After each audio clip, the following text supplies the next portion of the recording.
Welcome everybody to another episode of the Gold Silver Bitcoin Show, brought to you by the GoldSilverBitcoin.com store. We're sitting down today with Jayant Bhandari, and I'm really excited to have Jayant back because people really like what he has to say. I can tell in the comments, I can tell in the way people respond to your videos when I post them, because I've got a bunch of clips that I've been putting out. So I'm really excited to have you on, Jayant. Thank you so much for joining us today.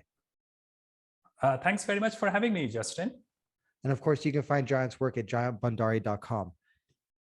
Jayant, so you wanted to talk about, in particular, kind of what you're seeing out there as you've been traveling. You mentioned that you were recently in Sri Lanka. What was that all about? What was that like? It was an interesting experience, Justin. Historically, whenever I have traveled to the third world countries, I have carried with me a lot of US dollar in cash because I tend to get a much better deal converting my US dollars into local currencies at the street vendors. And the same happened with Sri Lanka, but the difference between the official rate and the rate on the street was mind-boggling. It was a 20% difference. I was getting 240 Sri Lankan rupee for a US dollar compared to only 200 Sri Lankan rupee using the official rate. Now that shows you the stress that the economy of Sri Lanka is under. Sri Lankan economy, as far as I know, has about 12% of GDP as the tourism sector. Now that sector has virtually collapsed in Sri Lanka. People don't want to fly that far away to a third world country for touristic purposes. Third world countries have mostly limited their restrictions related with COVID-19. And the reason is that they couldn't really afford to do it, and they didn't really have the infrastructure or the bureaucracy to implement restrictions on their people. They could not really stop the fact that their tourism sector and their supply chains were starting to fall apart because the buyers of tourism are foreigners, and the buyers of their supplies, particularly to do with natural resources, are foreigners, the Western countries. And that has fallen apart for a lot of these third world countries, which is putting the third world under a huge amount of strain. And Justin, what the world refuses to recognize is that the growth of the third world pretty much peaked about 10 years back. They had a fabulous time from mid-90s to the late up to 2010 or something. And then the growth of the third world sort of stagnated or started falling. The world hasn't really recognized that, but that is going to build a huge amount of stress in the third world countries, because the expectation of the masses is still about a rapid growth rate, whereas governments cannot really deal with that expectation anymore, because the growth rate was happening, and governments in all the countries are attuned to creating constant inflation in the monetary supply, because that's how they deal with their expenditures. So there's a huge amount of stress, and I think I'm very pessimistic as a result of that for the future of the third world. They had never really developed. I mean, they had a lot of these countries, they're all a little bit different, but so post World War II, you do see a growth all across the planet, really driven largely by the United States. A lot of international corporations too, as well, were in these countries.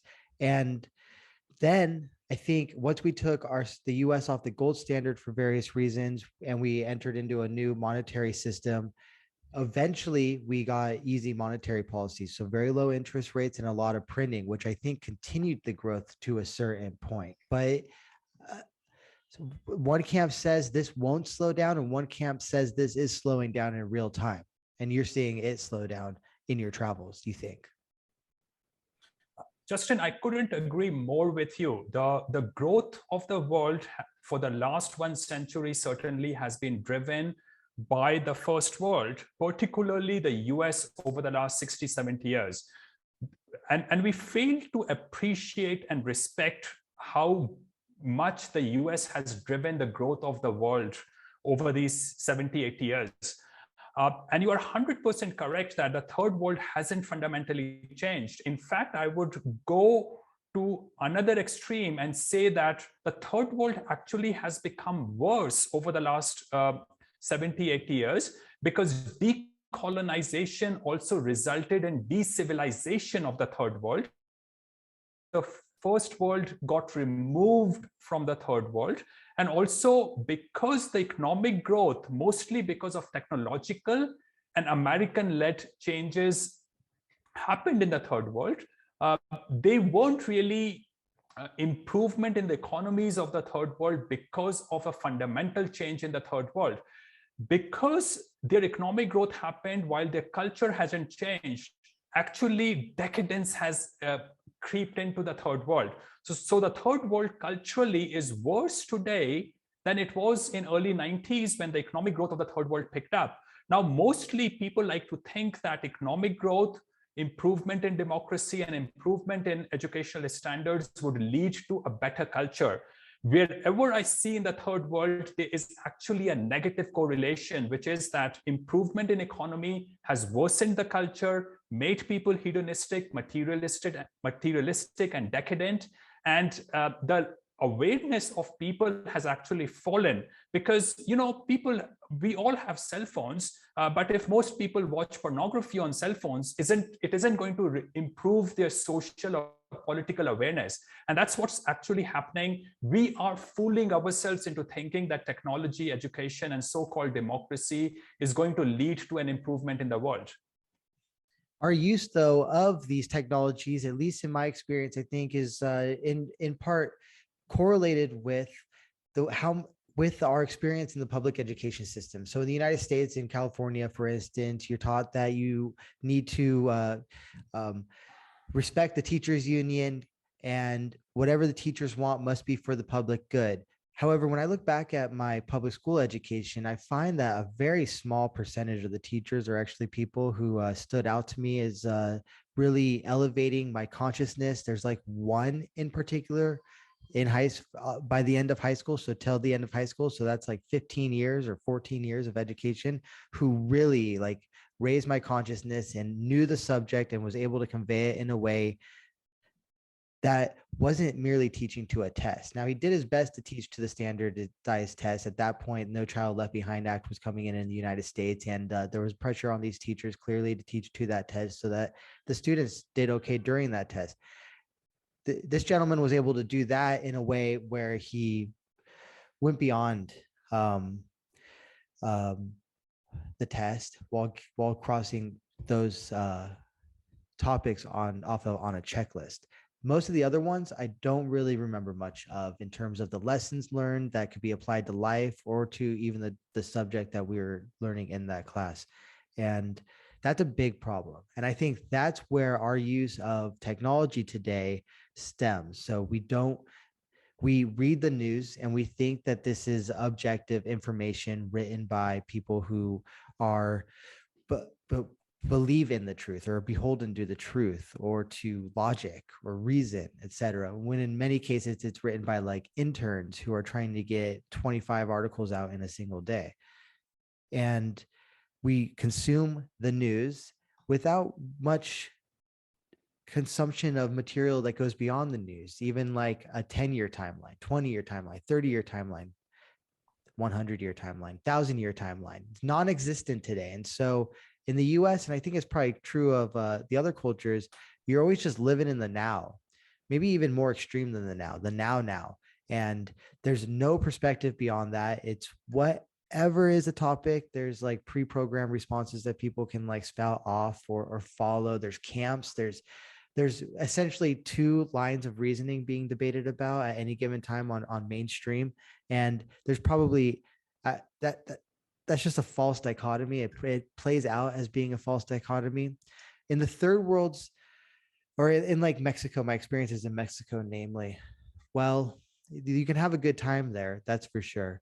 And you can feel freer there as a foreigner in some ways. There's certain aspects of the cultures, like I suppose the corruption, when you get pulled over by the police, you can just pay them directly. That gives you greater freedoms, but that is as a foreigner. I think the experience you see is that there's a lot of nepotism with the state. There's a lot of, we'll start there, nepotism. And you oftentimes on social media point out that people will take government jobs for the added benefits of corruption. So why do you think that when the third world countries are becoming richer or wealthier, and and their education standards rise, that the culture kind of I guess degenerates? Well, Justin, there are many reasons. Firstly, uh, look at the profession of journalism, educators, politicians, and bureaucrats. There was a time when these people came out of the general society. These were the job of educators and bureaucracy wasn't necessarily professionalized in yesteryears. Those people were extracted from the society because those people were seen as competent, who have succeeded in the day-to-day work in the society, and they were seen as good leaders who were then brought into the government to provide leadership positions. Now what you have is these naive, simplistic Ivy League students at best, who come out of universities and go straight into bureaucracies. They're too simplistic. They can't think this complex. And these are simplistic minds in how they deal with emergency situations, how they deal with day-to-day problems. And you see this constantly today in how the world affairs are run, and how emergency, particularly the emergency of the last 2 years, has been run around the world. The third world is totally incapable of running the Western institutions left by colonizers. They are even more simplistic, and actually far more simplistic than the bureaucrats of the first world. Colonizers left first world institutions structured in a way that they should be run by people with higher awareness and higher complex thinking. But then they left it with the third world people, and the third world people then took over the command. And then you have what is called affirmative policies in the third world, which has elevated even less competent people or completely brain dead incompetent people to the positions of leadership in the third world. And that has exacerbated the problems of the third world. And overall, what I see is complete, total incompetence, which is of a much higher significance than just simple corruption. You have to pay money anyway, but at least I expect some kind of competence, but there's no competence among the bureaucrats and politicians in the third world today. Do you see any pockets in the, what should we call it today, the failed to have been developed world, that particularly hold on to these ideas of like liberty, freedom, justice, logic, reasoning compared to others? Oh, well, those concepts don't exist in the third world. They simply don't exist in the third world. And you rightly mentioned Mexico. Now, Mexico to a foreigner looks great because you play with American dollars. You don't necessarily work on a day-to-day basis in Mexico, so you don't necessarily encounter corruption and depravities of the Mexican society. And as you know, Justin, I have spent a lot of time in Mexico over the last 2 years. Third world can come across as very nice to me as a foreigner, but you have to understand that to really understand the third world, you have to think what the third world is like to a person living in the third world. The concept of honor, the concept of integrity, the concept of liberty simply does not exist in the third world. Although to a foreigner who is placed on a higher pedestal in the third world might romantic about the third world that he might project his inner views on the third world people, which actually don't exist. The only place in the world, the only third world country that I think has a potential to rise above its current limitation, from what I see, is North Korea. The North Koreans, when they give up on their or kick out their tyrant, King Un Sung, will very rapidly become another South Korea. But that's the only country with a potential. The other third world countries do not have the potential. Now, people often simplistically and naively say that these third world countries have the potential. No, they don't have the potential. I mean, chemically, you can convert lead into gold by tinkering with some electrons and protons.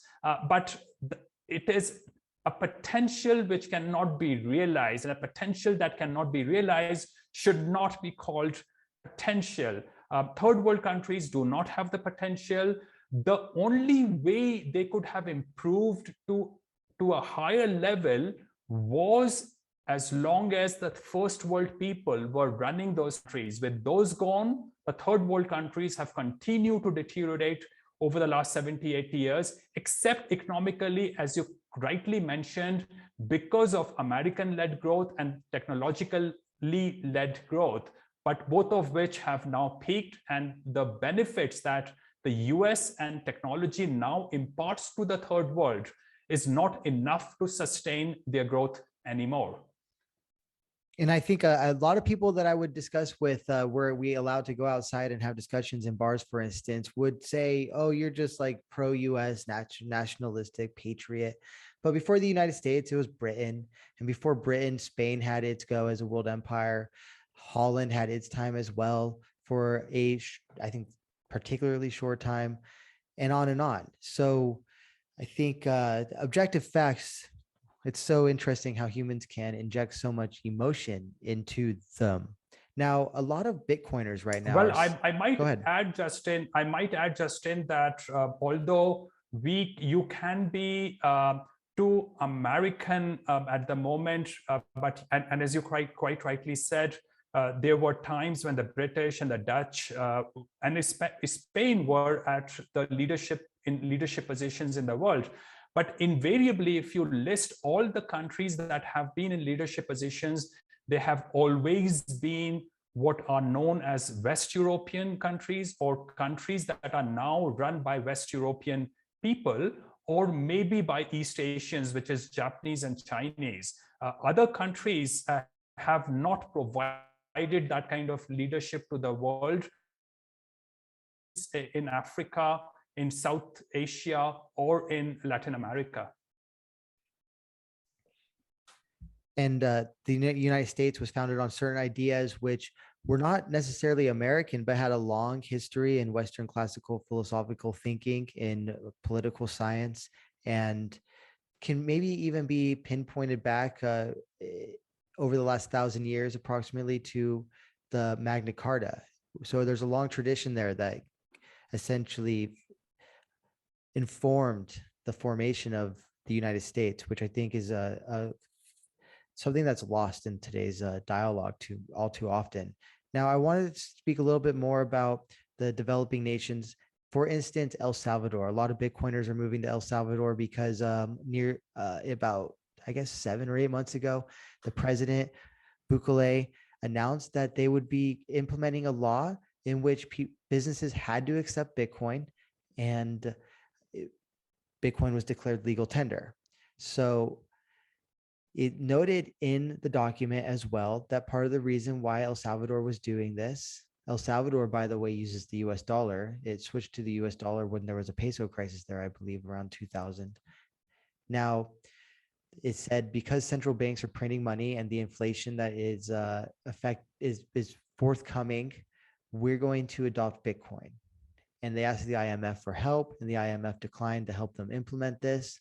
The government has its own wallet that El Salvadorans and tourists can use. There's a Bitcoin beach, kind of Silicon Beach, Silicon Valley developing. I it probably looks nicer on Twitter than it is when you get there. And then there's also a Bitcoin city that's being created, and it's near a volcano, and they're going to mine Bitcoins with volcanoes. There's zero income tax there in this city, and many other perks for business perks, essentially. And then, however, Bukele, interestingly, and this is just a side note, was derided, at least by the Western press, for having a particularly strict lockdown, which I think is ironic, I suppose. Now that you have this kind of more limited government movement, Bitcoin community uh, championing, promoting El Salvador. So, what are your thoughts on El Salvador adopting Bitcoin and its prospects as a developing nation that has potential to be a bastion of freedom and growth? So forget about the third world ever becoming a bastion for freedom. This isn't going to happen. Now, Justin, I spend a lot of my time in the third world. I'm currently in a third world country, and I'm very happy being here because I extract philosophical nutrients from the can exist, can live a much better life probably in a third world. But I exist in a sort of bubble where I get my earnings in the first world, and I can spend in the third world and live like a king in the third world. But what third world come across to me is very different from what the third world actually is for a third world person. Now you can hinge your hopes on isolated events to do with the third world. You can say, as you rightly said, that El Salvador enabled people to have Bitcoin as the currency. And that might make you feel optimistic about El Salvador. Or you can go to other third world countries and realize that, for example, Mexico has no COVID restrictions at all today. They don't ask you to fill up any form. They don't ask you for a PCR test. They don't ask you for any vaccination certification. There's absolutely no COVID-related restrictions in Mexico.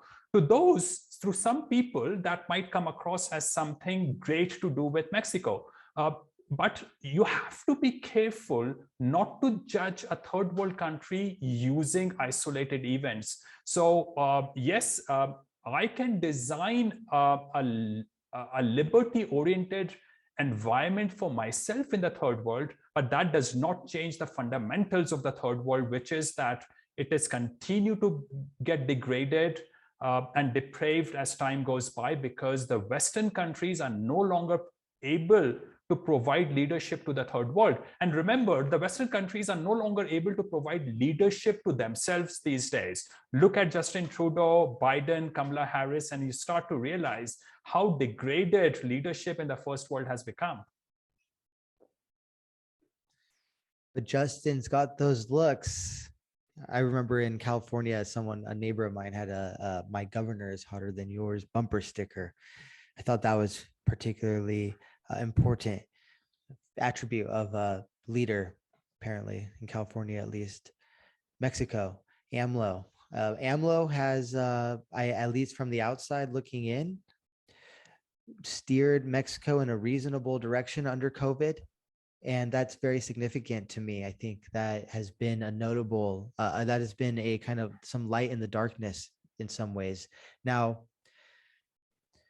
can you speak more to like what it's been like traveling, perhaps starting with Mexico, how that differs from other countries that you've been to lately? I will say on a few comments on Mexico, it seems to be at the behest of AMLO that the country has taken what I would interpret as a reasonable approach to COVID. So less to do with the body politic and more to do with the current leader.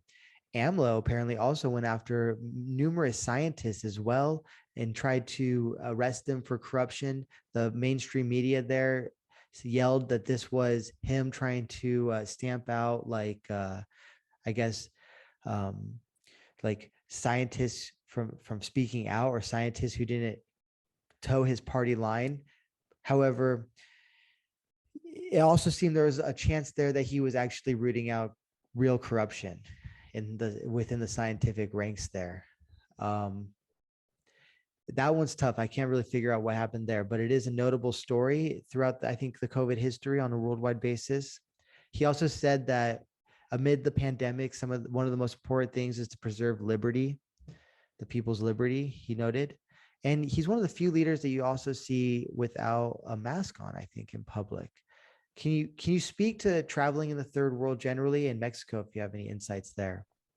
Well, I agree completely with what you said about Anglo-Mexican leadership. They have provided a truly enlightened response to the COVID-related issues. They made a statement early on that Mexico was too poor to implement lockdowns and restrictions on their people. And that was an enlightened response, something that most other leaderships around the world failed to implement because they did not have independent thinking. The Mexican leader has shown independent thinking in how he has dealt with many of the issues to do with crime, as you rightly said, and to do with COVID, as you rightly said. But again, as I said, in the larger scheme of things, this is more like a spike while the continual degradation of the third world happens. But while they have shown an enlightened response, I want to celebrate it and congratulate their leadership for having done the right things for their own people. Now, talking about traveling around the world, and I have done a lot of traveling over the last 2 years, I must say that Mexico has been by far the easiest country to travel in because they have simply had no restrictions. There used to be a form that you had to fill out every time you moved around through the airports, but even that form is now completely gone. US actually provided one of the most enlightened way among the first world countries. The US until 6 months back or something had no restrictions on people entering the US. Once you were in the US, you were not required to quarantine. You were not required to have a PCR certificate or vaccination passport. So US, among the first world countries, continues even today to be among the most enlightened first world countries. But that's, of course, on a relative basis. Several restrictions now, which now require you to have the vaccine passport if you're not a citizen, and you must provide a PCR certificate in which the test must have been taken within a day of your traveling, which is not always easy. Traveling has become a nightmare, Justin, because now at airports, the check-in people have to not only check for your ticket status, your visas, but they also have to check your PCR tests, make sure that those PCR tests are authentic and taken within a time frame required by the countries. If you're transiting through airports, you have to know the transit rules to do with those airports. You might otherwise get stuck or get into troubles because of the requirements of transit airports. For example, a few months back, I was traveling via Dubai to India, and I had completely forgotten that if you flew in from Dubai to India, you were required to stay on at the airport until your PCR test on arrival came through. So, there are strange kind of restrictions to do with COVID. You must show your PCR certificate, maybe your vaccination passport, and you must plan your trip in a way that you would not fail. You would not fail the test of transiting at a transit airports. So you should ideally fly direct if you can. And if you don't fly direct, you must understand the hiccups that you might face on the way. So for instance, if you can't fly direct, it might now be reasonable to try to at least spend a couple of days wherever that connection flight is, perhaps just to, if you're able to and have that luxury, like stay a couple nights in Dubai. Not always, Justin, because the problem is that sometimes you can transit, but you can't stay on in that country. So, and you can only transit within a 24-hour time period. So those are the problems you must try to understand, foresee, and understand also just before booking your tickets, because these requirements are changing on a daily basis. So this is making traveling a nightmare, and the airports can get very congested because the check-in guy is doing 3 times more work per passenger than he used to do earlier, which means that check-in counters are getting clogged as a result. Are there any, what other countries beside the US and Mexico, and I find it interesting that they are neighbors, are perhaps more enlightened than the others that people might have an easier time traveling to, at least? I think truly the US among the first world countries and Mexico among the third world countries are truly the most enlightened country. The US is acting more enlightened because Biden cannot still force his views on the American public. American public would revolt against too many restrictions, and also the American laws being aligned with liberty do not allow him enough powers to implement his views on the American society. So America and Mexico have been great. Japan, I think for the local Japanese has been great. Japan has not really implemented any lockdown so far. And I know it sounds very weird, but Japanese society has mostly been free to carry on with their daily lives, mostly unhindered by the government. Now, the Western media will often run headlines saying that Japan has implemented emergency measures. Now, you really have to understand what those emergency measures might mean. That might mean that Japanese government might require pubs to close by 10 o'clock instead of 11 o'clock at night. What we understand by emergency is not what Japanese have implemented as emergency measures. Also, Japan is probably the only developed country that has not enforced vaccine mandates on its society. Now, people are getting vaccinated, and I have nothing against the vaccine by itself. People who voluntarily want to take it should take it, and they should not impose it on those people who don't feel inclined to take it. And Japan has respected that idea, an idea that countries that created the whole concept of liberty and individuality has given up on. Austria is now forcing every single citizen to take the vaccine. Several other European countries are creating an atmosphere where people are forced to take the vaccine. Australia and New Zealand have gone completely crazy. So given that environment, I think Japan has done extremely well, although they are not still allowing foreigners to enter Japan, from what I know. And America has been a great country compared to what other Western countries have done. Any other notable countries before we move on?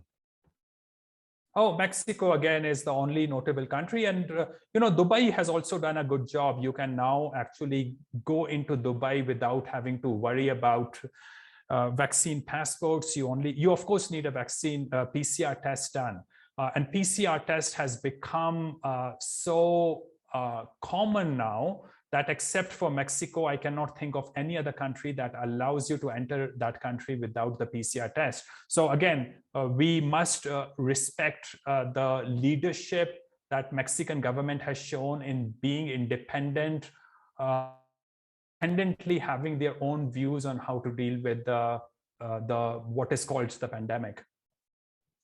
You mentioned that at a certain point, the Americans, the US population would revolt. And I want to kind of explore this concept of revolt in many ways, because I think there's a misunderstanding. You think revolt, that means there's people in the streets protesting or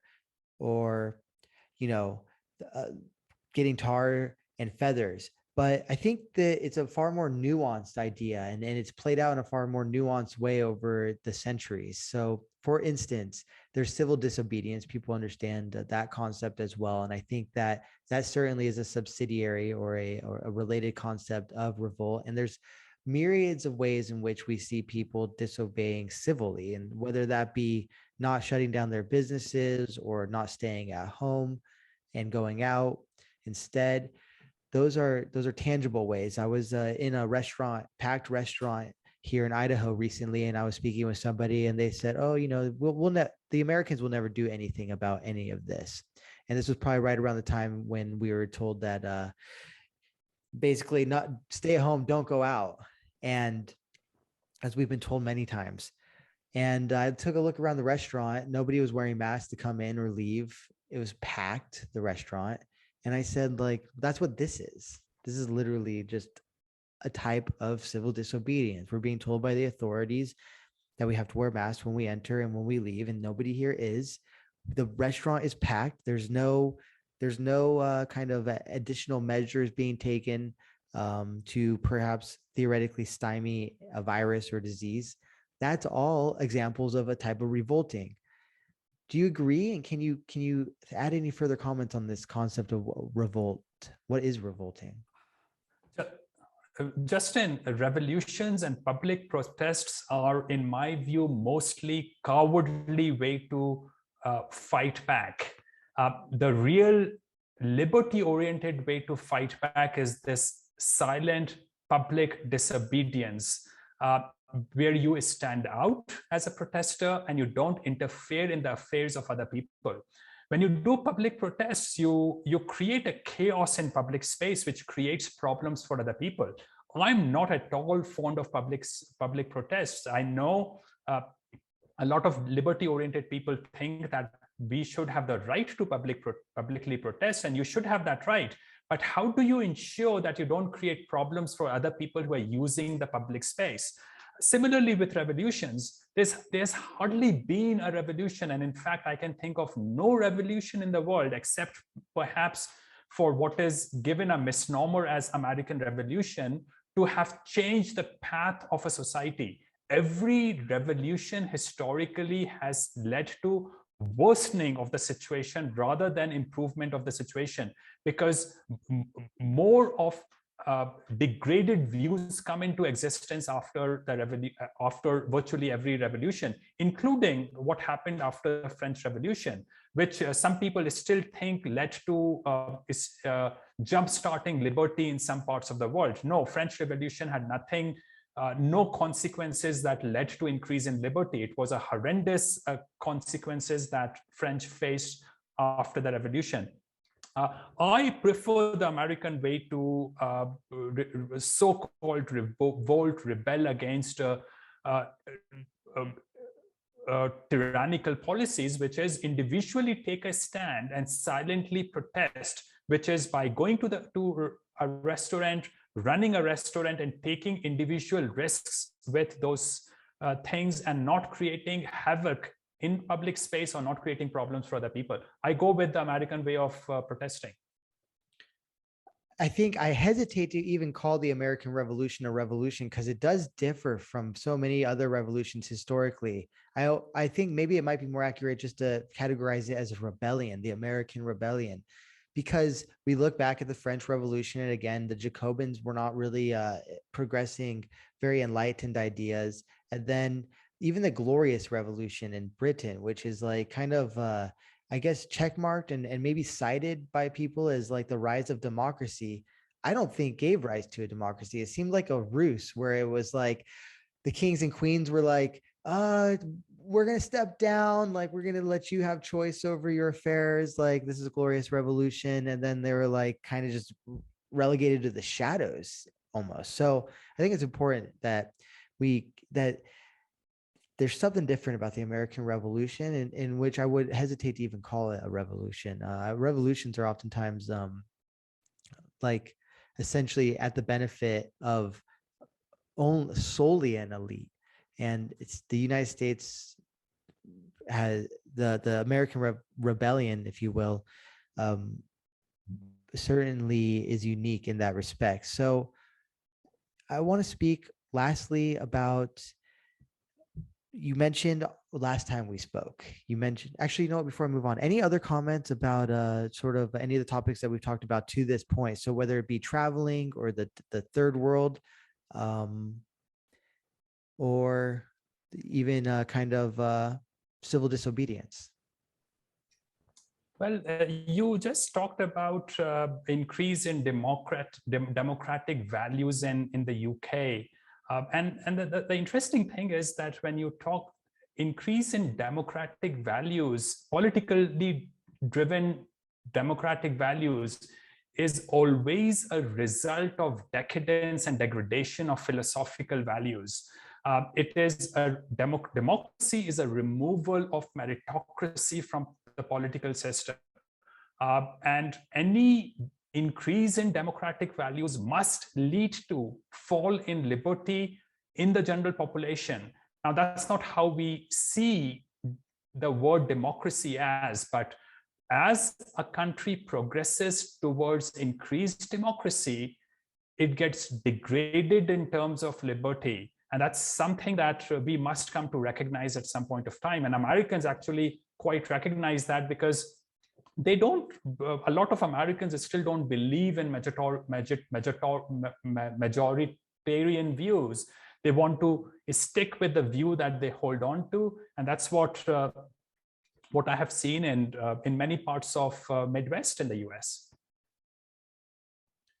Last time we spoke, Jayant, and thank you again for joining me and us, was that you did not think the first world had 3 years left. Do you still hold that view? And what's changed since we spoke probably about 3 or 4 months ago?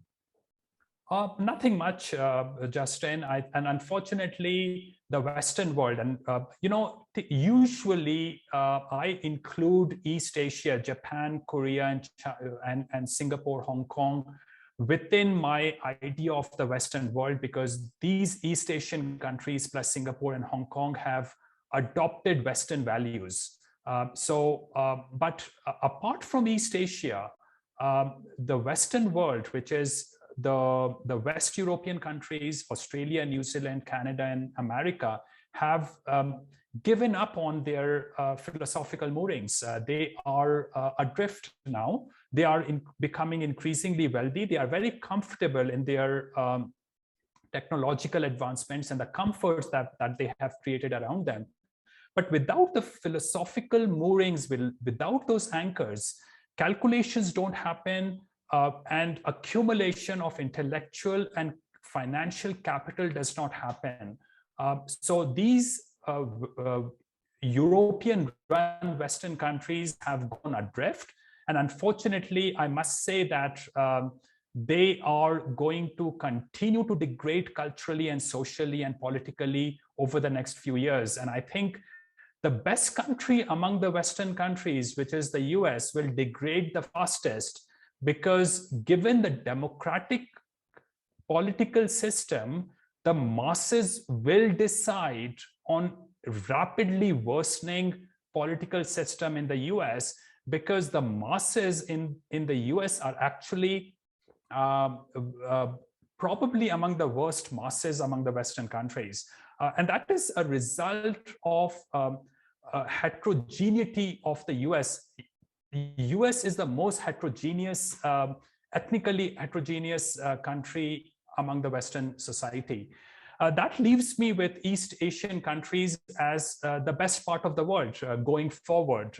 I quite like Singapore, Hong Kong, Japan, as I quietly mentioned about how they were dealing with COVID, and South Korea. But still, unfortunately, those countries do not have the Western philosophy as their foundations. So the world is, as I said before you started recording, was that we are like in 1912 or something today. Without the philosophical moorings, and if we have become economically too comfortable, we can go adrift very quickly, and that's where the world is today. So for my immediate future, I see East Asia as the best place among the developed world. But I'm very pessimistic about the Western world, and I'm extraordinarily pessimistic about the third world, which is all falling apart. How can people protect themselves, insulate themselves, prepare for the decline of Western civilization? Fight for it. Go and talk about it. And I know it is mostly politically incorrect now to defend the Western philosophies, but Western philosophies was the only thing that gave civilization to humanity. Western philosophy took us out of an animalistic existence to a human existence. Western philosophies gave us consciousness. And I know it sounds a bit weird to a lot of people, but if you did not grow up with 10 commandments, and if you did not grow up with the concept of liberty as a given, you understand that these are not given things. Consciousness is not necessarily a given among the masses of the world, among the third world people. So fight for the Western philosophies, but also protect your wealth, because without having wealth in today's world, you can't really necessarily speak up and can't really tyrannies that are developing around the world. Invest in East Asia is something I like to do, because I see my capital being better protected in East Asia. Buy precious metals. You need something concrete to hold on to. Now, the reason is, Justin, that not everyone can invest in the property or the stock market. In fact, you shouldn't really invest in most property markets anyway, because property markets are too expensive. But in investing in the stock market is not for everyone. That leaves people with very limited choices. If you keep your cash in the bank, it is consistently degrading around the world, probably except for China, because China actually still offers you a positive return on your savings accounts. But investing your money in banks is not a feasible idea, because you get a negative real rate of return. Precious metals provide you a protection from that negative yield. And so those people who don't understand investing should at least keep a part of their portfolio of savings in gold, silver, platinum, palladium, or whatever precious metals that come to their mind. I mostly think of gold though. So just a couple more quick questions. The first one being is, how do we, so we were in 1912, for those who maybe are a little less familiar. We then in 1914 have the breakout of the war to end all wars, World War I, a particularly violent war defined by biological warfare, chemical warfare, trench warfare. Of course, the Christmas armistice too, which is a significant story in Western culture, I think, that we should all remember and learn about. I watched a movie about it, and I didn't really care if it was a Christmas movie, kind of, and I didn't really care if the movie was like, like apparently not the greatest movie. I was just like, this is an idea that we need to remember. Of course, that was when the troops laid down arms to enjoy Christmas together. There's stories, and it was apparently a widespread event, and there was stories of soccer being played in between the trenches. Then after World War I, the terms, the general understanding is the terms that we gave to Germany after World War I set them up for a collapse. They had the Weimar Republic, which was avant-garde artistically. I'm curious to know more about that culture as well. But they experienced hyperinflation, and it led to the rise of the Nazi Party and Hitler. And then, of course, the 30s, you saw the increasing authoritarianism in Germany, and then the outbreak of war after Germany first took Austria, annexed one other country or two before going into Poland, in which World War II then broke out. Now, the end of 1945 comes along, and we have the Cold War, and the Cold War ends in 1990. Now, after the Cold War ended, I see more of a third way. It wasn't so much the victory of Western values and free market philosophy, but I see more as a combination of what was then the East ideology and the West ideology. How do we understand now the post-World War II period as we've seen what's played out since 2020? Justin, you talked about how we moved from the First World War to the Second World War. And I read a very interesting book. I think the title of the book is World of Yesteryears, written by a person who was a very well-known Austrian writer of those days. And he talked about the rapid economic growth that took place in Western Europe between the First and the Second World War, and how people had become too comfortable with their surroundings, and the people were going to, people were relieved of the stress of the First World War. And in parts of Europe, people were enjoying life and they were happy with the predicament. The problem is that when you become too comfortable, you go philosophically adrift. You have to constantly fight for maintaining and building civilization.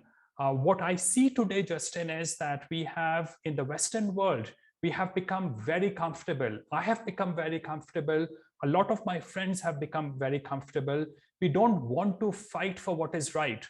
When you stop fighting for what is right, your civilization starts to degrade. And that's what we have been seeing for the last 20 to 30 years. We believe and trust the government too much. As government has become increasingly incompetent and self-serving. And we are no longer warrior enough to fight for what is right, because we want to make sure that our environment, this nice walls, these nice kitchen, and this nice supplies that I get and nice restaurants that I have around me is, I want to maintain that lifestyle. But if that is at the cost of philosophical values, we degrade the society. And that's what I see in the Western world today. As you know, Justin, I'm a big lover of Western civilization, but Western civilization, as my mentor, Doug Casey, often says, is no longer resident in the Western society, the European people. It has increasingly gone to East Asia, to Japan and South Korea, Singapore and Hong Kong. So unfortunately, that's how I can respond to that. We've had the honor and privilege of sitting down today with Jayant Bhandari. He is a philosopher, I would say, an Austrian philosopher of the modern age. People are really excited to hear what he has to say. And thank you so much, Jayant, for joining us. You can find his work at jayantbhandari.com. Thank you so much, Jayant. Thank you very much for having me on, Justin. Pleasure's all mine, and thank you everyone for listening.